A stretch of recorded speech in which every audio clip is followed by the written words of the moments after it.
Start the show. Hey, Jamie and Steve, how's your Monday? Hey, Scott, thank you very much. Monday, so far, so good for a Monday. How about yourself, Steve? No complaints. Monday as scripted. Yes, indeed. So welcome, everybody. Today's March 8th. Welcome to another edition of the Office Hours. You got myself and Steve Gomez at the helm.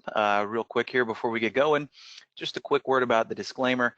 I just want to make sure everyone in attendance is aware of the fact that all the info that we share with you guys is for educational purposes only, simply meaning that if you do need investment advice, what to buy, when to sell it, all that good stuff, please seek out a registered investment advisor, RIA, or someone like a Series 7 licensed stockbroker that can legally dispense buy and sell information to you. Once again, everything that we share with you guys is for educational purposes only. All right, always like to take a little bit of time here at the top of the hour for the new folks in the room, just to let everybody know about the community that we've fostered around the TI Tech. Barry's Trading Room, or the Trade Ideas Trading Room, I should say, hosted by Barry Anderson, is a great place to be. Number one, because it's free. Number two, because there are traders from every skill set or skill level in there, beginner, intermediate, and advanced. A lot of good people in there sharing good information. And of course, Barry, being the prime asset in that room, showing you how he uses the TI Tech along with his trading style. And when he's not too busy making money, he doesn't mind answering questions as well. So it's a great learning environment. It's free. If you've shopped around the web for trading rooms, you probably noticed that most of the decent ones, most of the ones worth their salt, are not free, but not the case here. Just another asset that we bring to the table for our users. As far as the 5 o'clock p.m. circuit goes, on the Monday through Thursday webinars, you get myself and Steve on Mondays. Hand off the steering wheel to Steve for the trade of the week. Andy Lindloff is going to ride shotgun with him. And then, of course, we get around to Hump Day, bring in our CEO and founder, Dan Merkin and Brad Williams, for the Q&A demo. Always fun with those guys. And then Andy's going to round out the 5 p.m. Eastern webinars with the Trading Studio. And, of course, I ride shotgun with him. In addition to that, we've got our daily support session every Monday through Friday, starting at 12 p.m. and going for a full hour, 12 p.m. to 1 p.m. Eastern. Great place to get live help for anything TI related.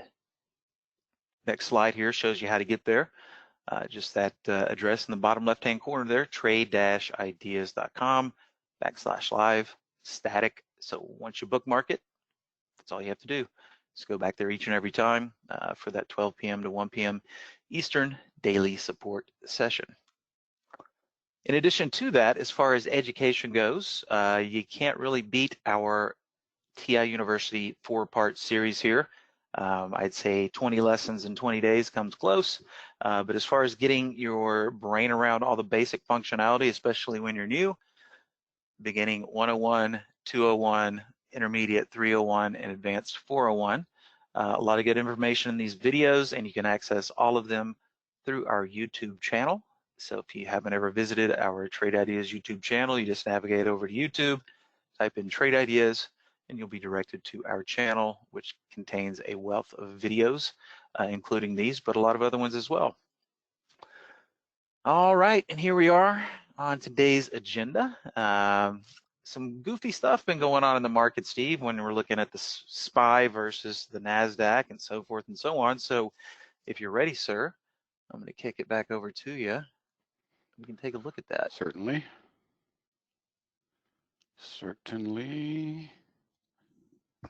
All right.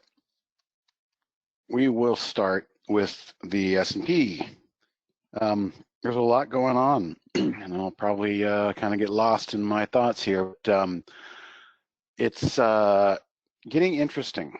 All right. A lot of times when markets are getting ready to, I'll just say it, lose the lift under their wing, you start to get volatile back and forth, large candles, chutes and ladders, we used to call it in the old game.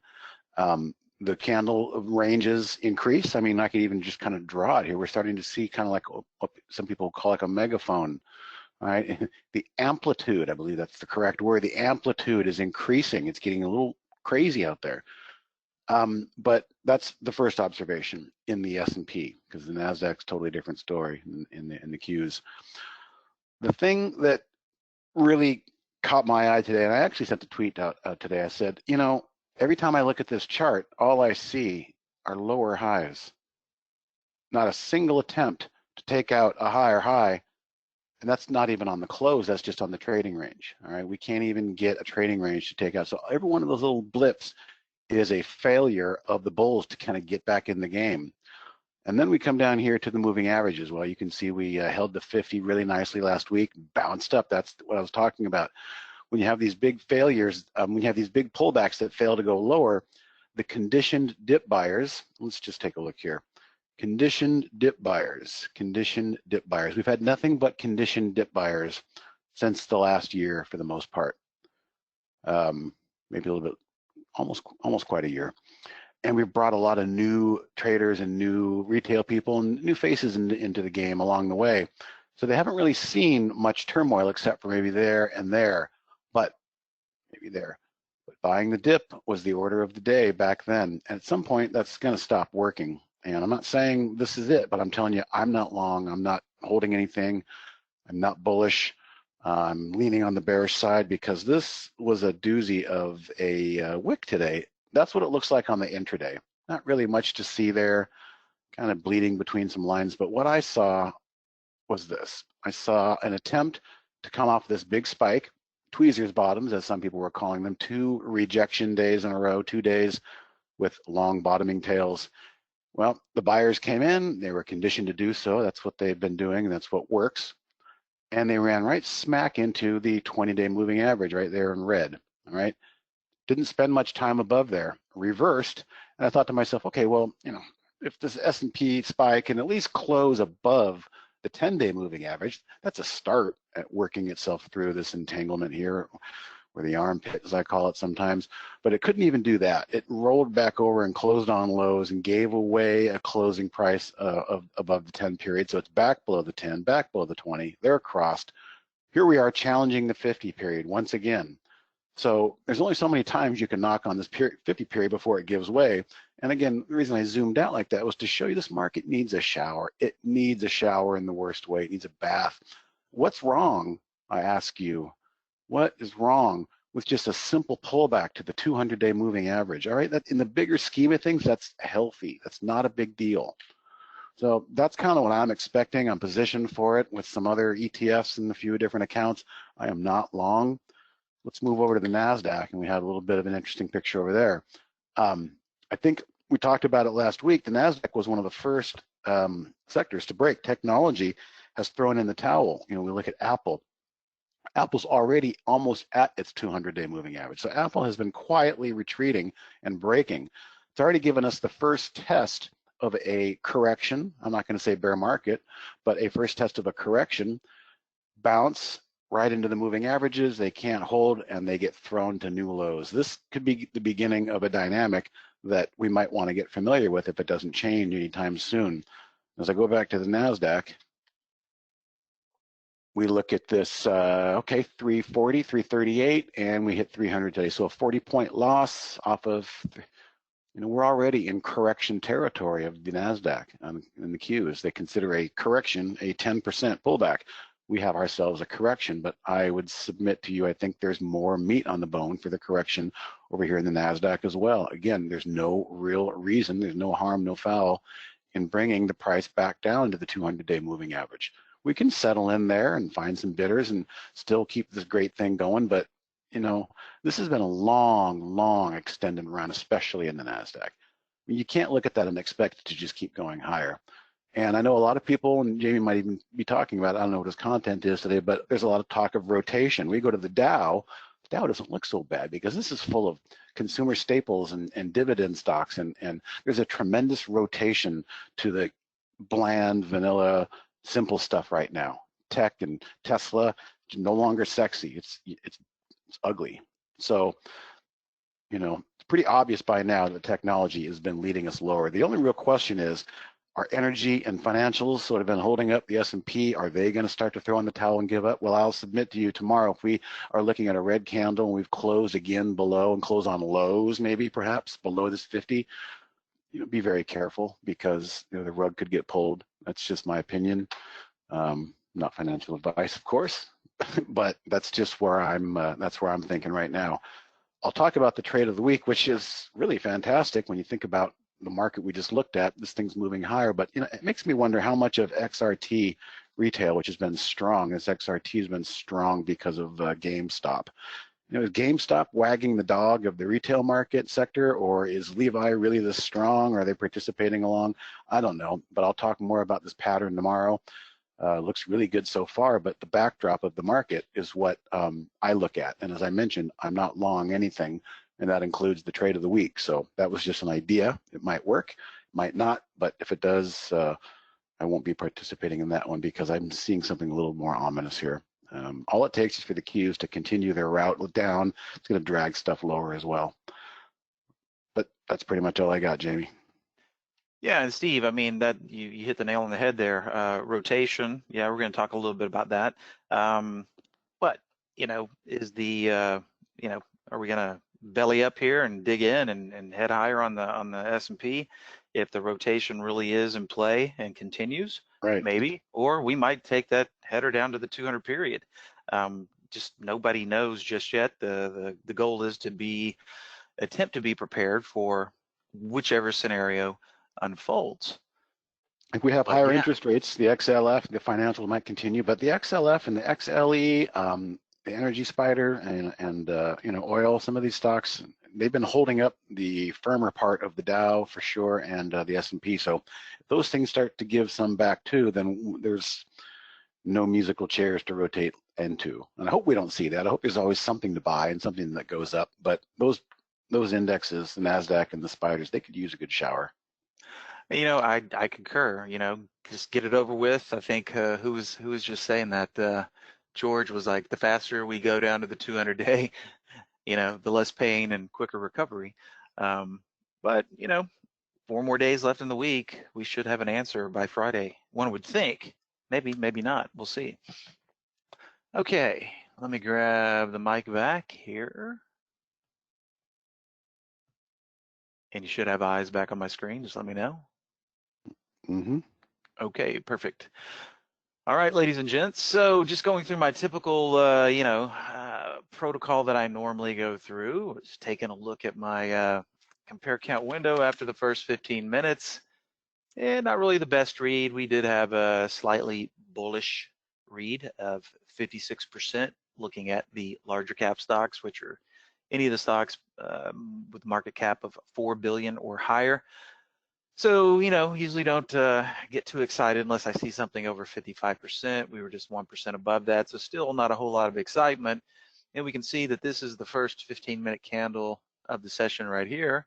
And what do? We just kind of drifted down before taking this little leg up to these upper extremes, and then stayed up there for a little bit before, giving it the mostly all back there at the close. So even though it was a bullish indicator, just based on what's been going on in the market, wasn't like I was just buying anything hand over fist. Matter of fact, I was a little gun shy on the buy trigger today. And of course, the 2 trades that I didn't pull the trigger on actually worked. We'll talk a little bit about that as well. But let's get back here. Let's go ahead and talk about Holly, because Holly was also pretty light on the trigger today. Count them up over here. We had 4 signals from 1.0. We had 2 from 2.0. And only 2 from Neo as well. So let's just go ahead and take a look here. Now, check it out. A lot of short trades on the blotter today. So out of 8 signals, we had 1, 2, 3, 4, 5 of those signals being short plays. Some worked, some did not. But let's take a look at one that left a little bit of conservative versus moderate spread on the table here, looking at the difference between these 2 columns right here. We can see profit save was executed for ATH. Let me just make sure I got the right stock up there. Yes, I do. As far as a column trade, you can't really ask for much more than what you see in ATH today. Holly giving that sell signal pretty early on, 5 minutes into the open, 17 seconds to be exact. calls that short play up there at 53.88, and we just get some nice follow through immediately before we get this nice little consolidation period. Normally, when I see an early signal like this and we're in the money, we see this consolidation play, I'm thinking to myself, okay, when these levels here are broken, this level right here, we may have a good add opportunity. But as you can see right about there where that level did get broken, it didn't really give any more follow through. All right, we just kind of zigged and zagged along that line for the rest of the day. So would have looked like a good add opportunity, but would have been pretty much flat on the added shares there. No harm, no foul. But the bottom line is this: Holly calls the trade early, getting out relatively soon, right about here, as we can see in the shaded area, making about $100 on a $100 risk, which is what all of these figures are based on, and the share size accordingly is based on only risking $100. Not to be confused with the totals that we see over here, which is assuming 100 shares per trade. Hopefully in the not too distant future, whatever we set in our AI risk tab, if I pop back into options, take a look at the AI trade size, hopefully eventually, as you can see here, my risk-based $100 per trade will then be reflected in these as well. We're just not quite there yet, but hopefully sooner than later. So some decent risk, or excuse me, I always want to use the old term, risk on, risk off, some decent spread between conservative profit and moderate profit by ignoring Holly's exit here and just giving this thing a little bit more time to work on a slow grind down on the ATH. So not bad there.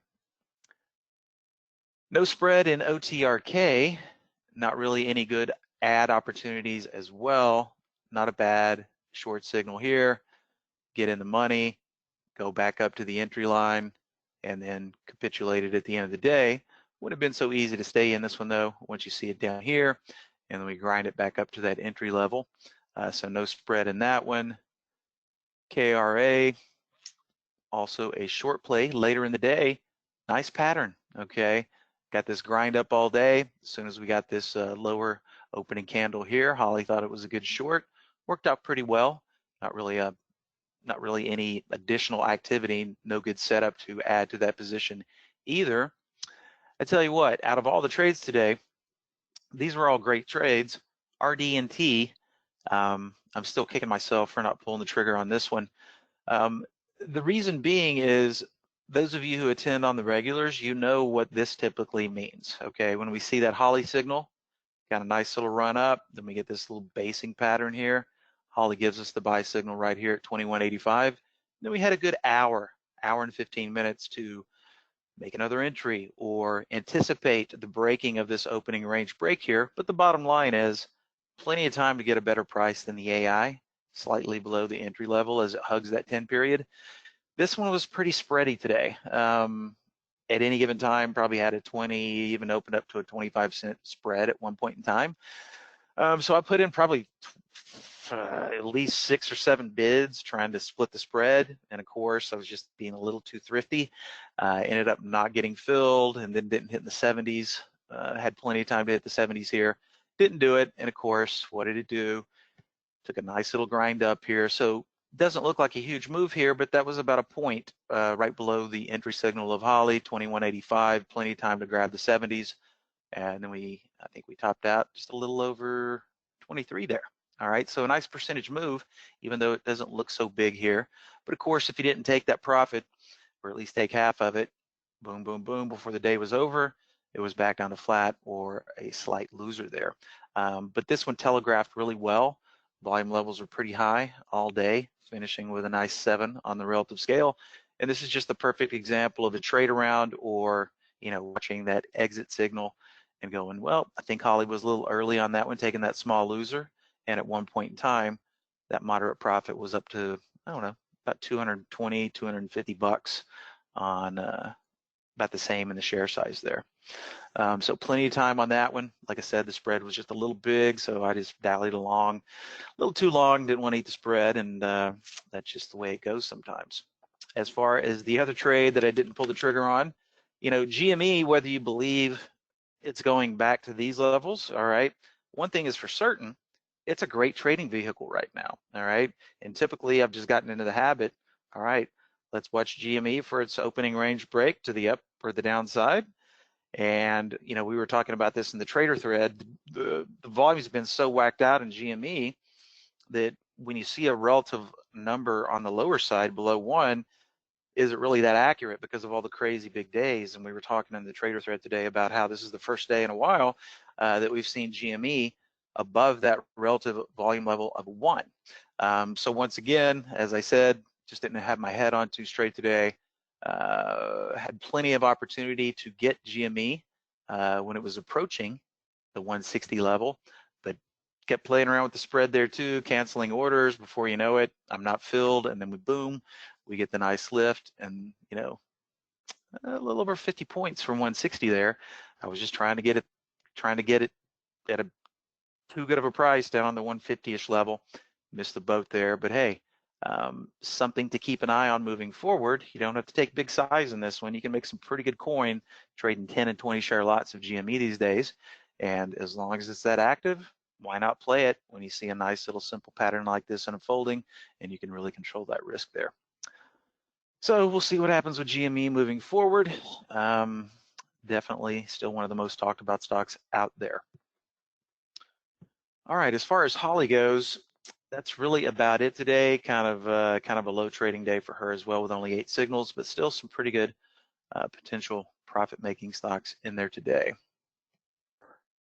All right, Steve, any questions I need to tackle here before we move on to the next topic? Looks like you're taking them pretty good there. All right.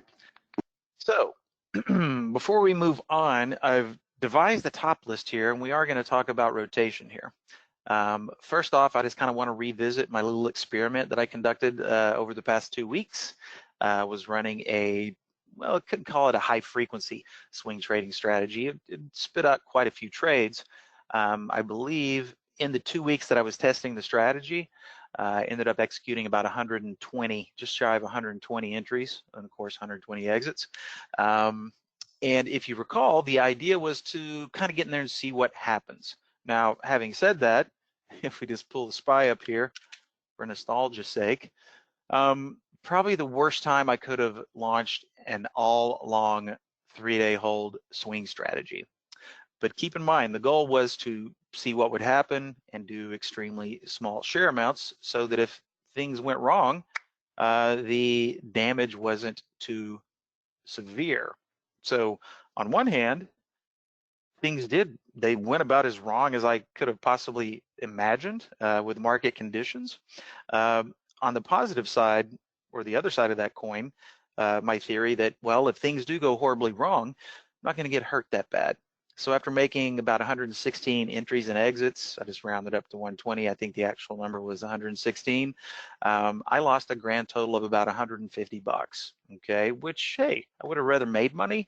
But when you're in 50, 60 positions and very unfriendly market conditions, I learned a lot, okay? Because we could have easily went the other way in the market, and I can tell you this, if that thing would have kept going, it would have produced a lot more than 150 bucks, but that's the way it goes.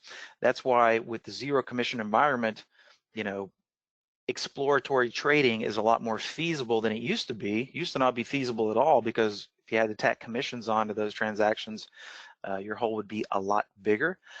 So that process will continue, but it was interesting, and as fate would have it, on Thursday, with a nice loaded blotter of long positions, my internet provider decided to take a header. So when it all came back up, I started piecemealing out and just decided to clear the decks until we get a little bit more of a directional bias here, or maybe we go visit that 200-day. But anyway, that testing will continue, but had to clear the decks for now, but it was fun, and uncovered some good information there. And you know, the things that I thought would happen happened. So we're going to keep pushing that forward and keep testing that E-Trade module and try to get it out to you guys as soon as possible. Just got a little bit more bug testing or bug ferreting to do, and then it should be ready. Okay, now let's talk about what Steve brought up earlier, rotation. Okay, it's a thing. It happens from time to time.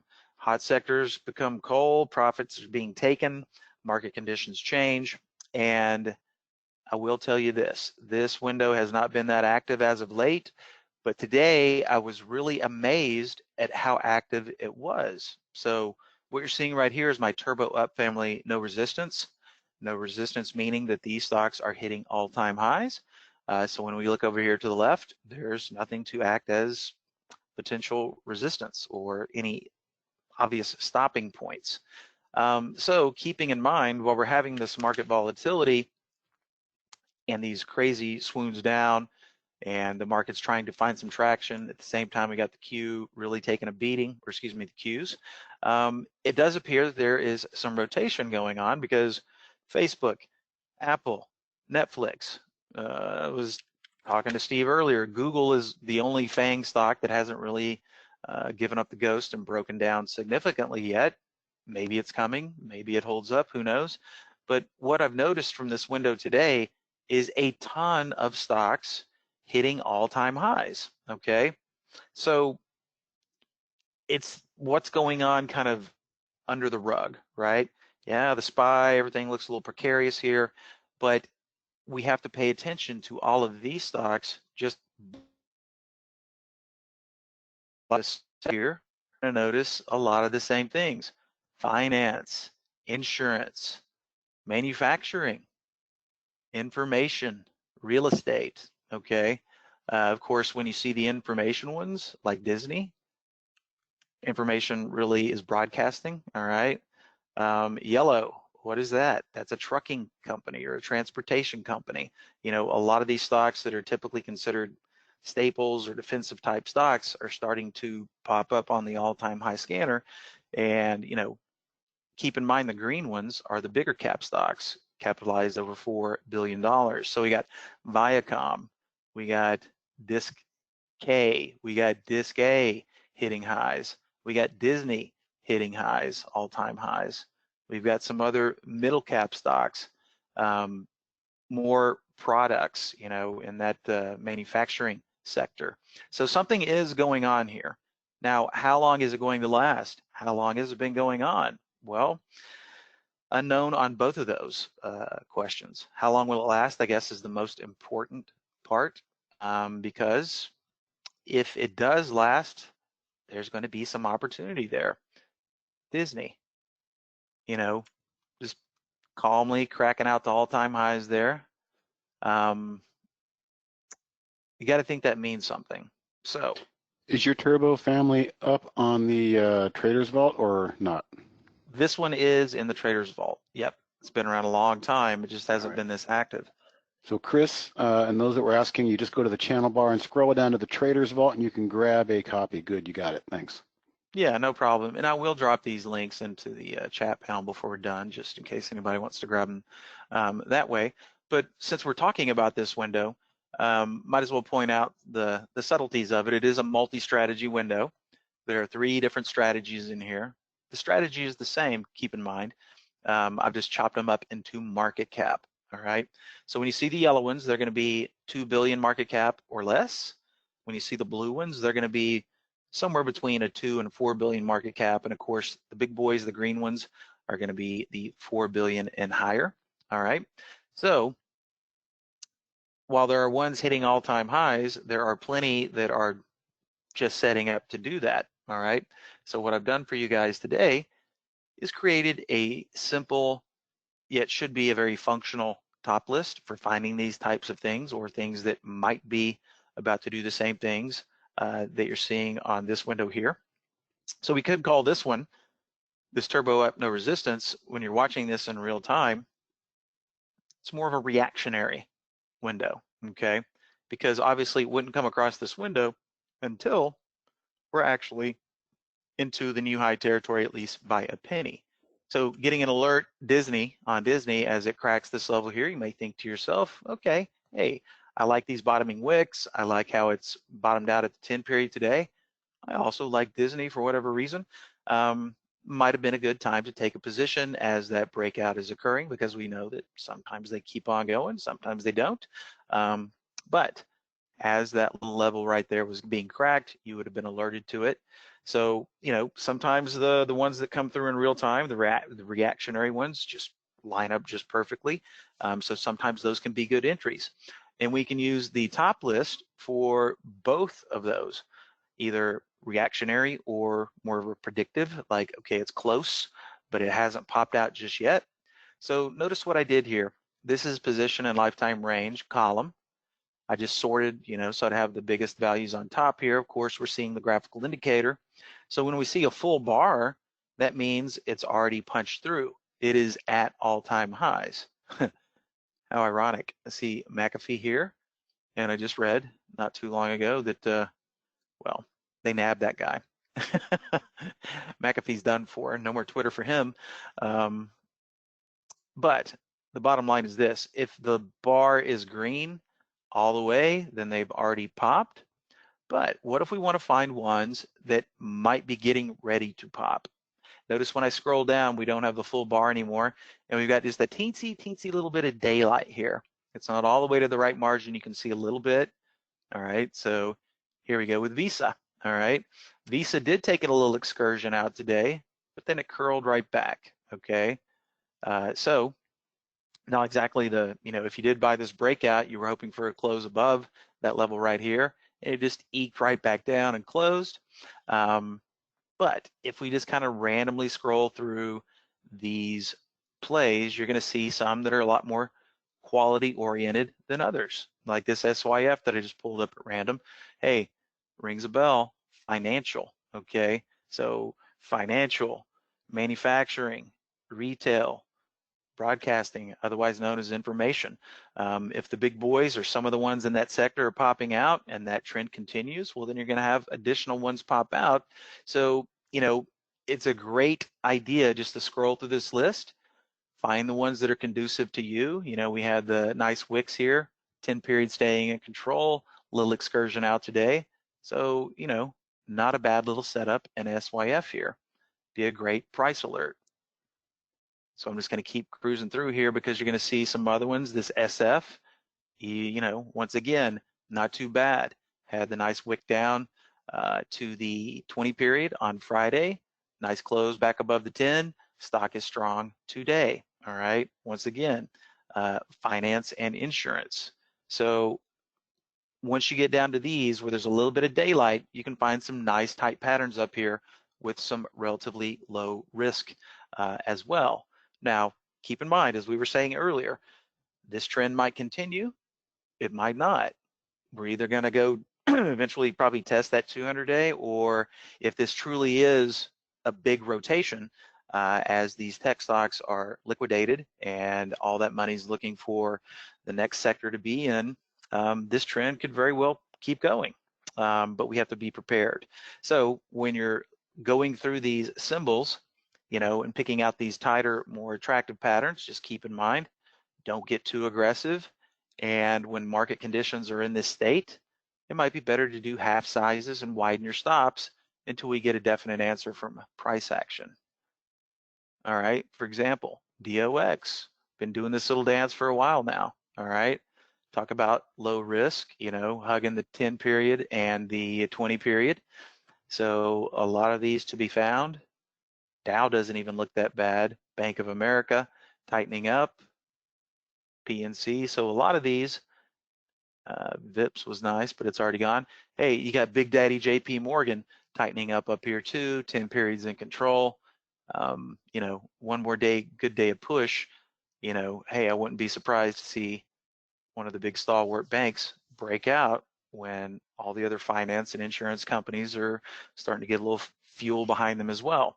So this list right here should provide you guys with some really decent potential setups. I've currently got this list showing. I'm just going to go to time frame. Let's just go ahead and bump this up to 300, but keep in mind you can always add more. And just a little bit about the guts of this list. It's very simple. We're just keying off the position and lifetime range. I've included the 10 period, the 20 period, and the 50 period in there as well. Because let's pretend the other scenario plays out. Let's pretend that the market sells off over the next couple of days, all right? We're going to be aware of that. We're not going to be so aggressively playing these ones that are about to break out. But if that scenario does unfold, then you might want to sort by the 50 period SMA here, because the filters in here are not real complex. Just threw in a little volume, 300,000 on the 3-month. Position and lifetime range has to be in the top 5%, so we get those nice tight patterns that, that are going to be showing us the lower risk setups, including the earnings filter to get the ETFs weeded out, and just some generic minimum maximum price with a relative volume of 1. So once again, let's say over the next 2 days we do take a beating in the market, then instead of playing the breakouts, you might want to look at the ones that are pulling back significantly to the 50 period. All right, notice I scroll all the way to the bottom here of this list, and we've got one just barely touching the 50 period. So, you're not going to see these values go retrace to a 0 value unless we do get some strong selling in the market. All right, so just keep in mind, we might continue higher with these stocks and these sectors, and if we do, we can pick some nice tight ones that are about to break out and get our price alerts and take our chances with those. But if we do get some selling that occurs over the next 2 days, might be better to sort by the 50-day SMA, wait for those retracements down to the 50-day SMA. And of course, if the market takes that header down to the 200, you're going to have some stocks that do the same thing too, but that doesn't mean that everything is going to be visiting its 200 period moving average as well. So based on what I've noticed, based on everything coming through and just the sheer magnitude of these stocks hitting all-time highs today when the market was kind of wishy-washy, it makes me think that there's definitely some rotation going on, and the only unknown factor is how long it's going to last, right? So these two windows right here should act as pretty good companion windows. We'll see, if this window's as active as it is tomorrow, and then you can use the top list window to find these ones in these sectors that are being rotated into for some good entry plays as well. All right, so I'm going to drop these two windows in. I see people asking for them. Let me just make sure that I got it on real time. All right, and just so you know, I color coordinated this one by relative volume. So as the relative volume gets less, you'll see the gradient just get that lighter feel to it. But just keep in mind, sort by relative volume, but if you want to see the ones that are close to all-time highs but not quite there, we're just going to resort by position and lifetime and see the ones, go look at all the ones with a little bit of daylight left on the right side of the cylinder there. So a nice big fat top list with easy navigation should show us some quality setups there. All right, so there is the top list. I'll go ahead and drop the window, the multi-strat window as well. Make sure we're in real time here, and we are.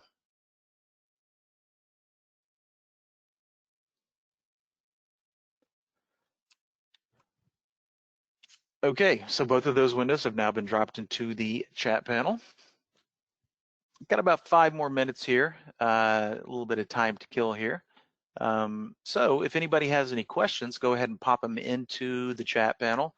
Any of the, any questions about these windows or about anything TI related, or maybe you just want us to take a look at a chart, now would be a great time to do that.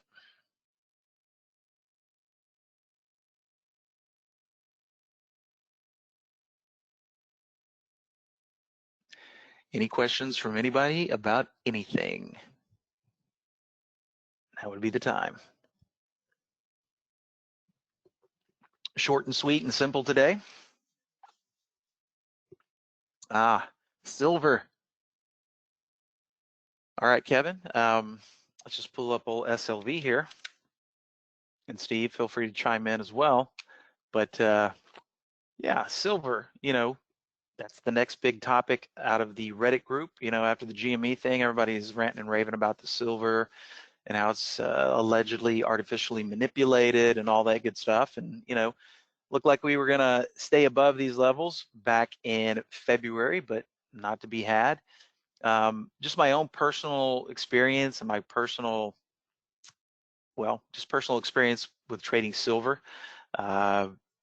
It seems like every time it looks like it's going to break out or actually does break out, More times than not, it gets sold off on the open.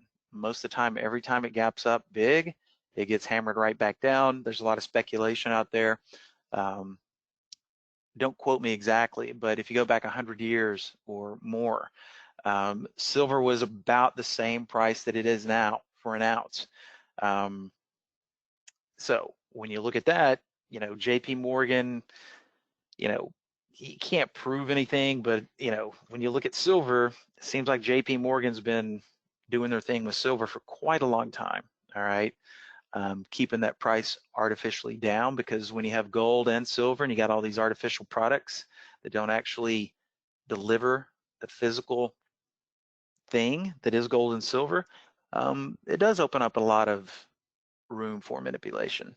The chart seems to be kind of resting on a trend line. If you zoom out even more, there's a bit of a trend line there. So, maybe it's getting a bit oversold here at these levels. Mm-hmm. Let's go look at the weekly here. Yeah, I mean, silver's doing what silver always does. Will it break out and, will we ever get above here and head higher? I would hope so. But a lot of people in that game.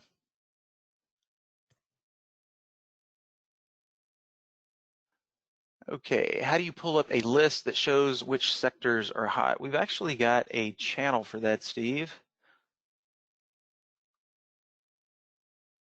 Now, is that in our momentum? I forgot where the sector, forgot what channel the sector. I don't know if we have that one in there. It's got a symbol list, so that might be why. Yeah. Let me see if I have it in my cloud here. Thought I did. Yeah, we track all the, we've got a sector top list that is basically looking at all the tracking ETFs. Sector analysis, that's probably it. And it's blank. Because it needs a symbol list. Yeah, okay. Well, yeah. Well, I tell you what, I forgot who asked that question there. Mike, if you want to send an email to info@trade-ideas.com, we can get that, attempt to get that list over to you. All right, Dave says thoughts on FAS. Let's just pull it up real quick here.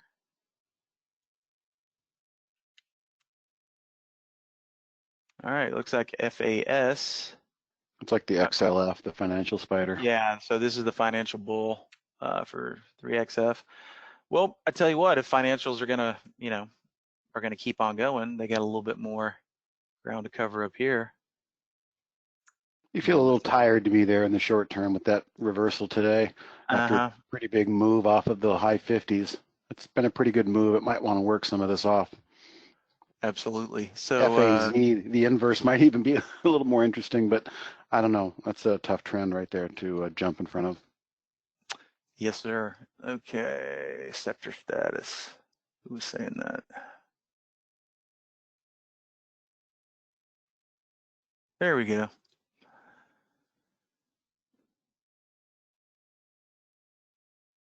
Okay, so here's where we have all of the different sectors mapped out in their own respective top list. Okay, so this is also a good way to keep up with which sectors might be in play.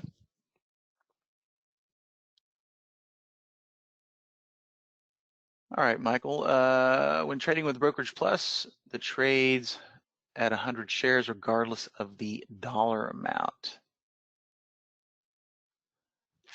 I'm not really sure what you mean there, Michael. If you have your, I don't know if you're talking about demo or live in Brokerage Plus, but if you have it set up to trade either dollar amount or shares, it should do one, but not the other.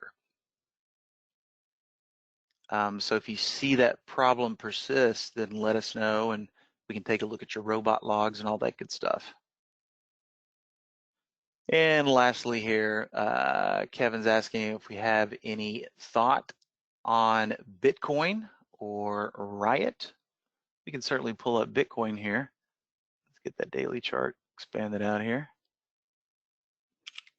Of course, just one of the companies that is in the blockchain industry. Kind of looks like GME, right? getting on back down to this level here, wanting to go kiss the 200-day, but just a little shy as of Friday. Now, as far as Bitcoin itself goes, you know, I took a look at it earlier, Steve, but I haven't really looked at it recently. Let's just see what Bitcoin looks like. All right, here's a Bitcoin chart. Let's just click on over to the daily here. And there you have it, okay?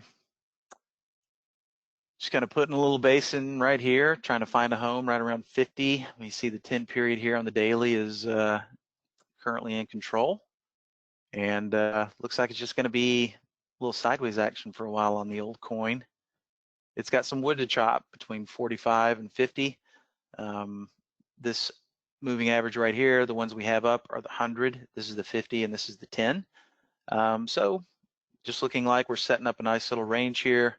Got some wood to chop between 50 and 45. And then who knows, before too long, we might be knocking on this territory up here. Wouldn't surprise me at all. But wouldn't surprise me to see a few more days of sideways action here before we go test these levels here. Now, let's just take one more week look at the weekly here, which, boy, what a breakout. You know, here's the old high, shy of 20,000. And just the fact that we were in October down around the 10,000 level and recently almost kissed 60. You know, both sides of the coin there. You got people saying it's the bubble, this is the top, and then you have other people saying, well, nope, we're just getting started. Things looking pretty bullish for the coin there. All right, yes, and Michael, that is the symbol for BTC for Bitcoin, BTC. Obviously, you have to find an exchange to go trade BTC, crypto exchange, as there are some more ETFs hitting the scene now. But of course, you're always going to have a little bit of price variance from an ETF and the actual product. All right, ladies and gentlemen, I want to thank everybody for popping in today. We know your time is valuable and always appreciate you coming to hear what we have to say. So Scott, if you're ready to conclude and walk us out for the day, it is that time.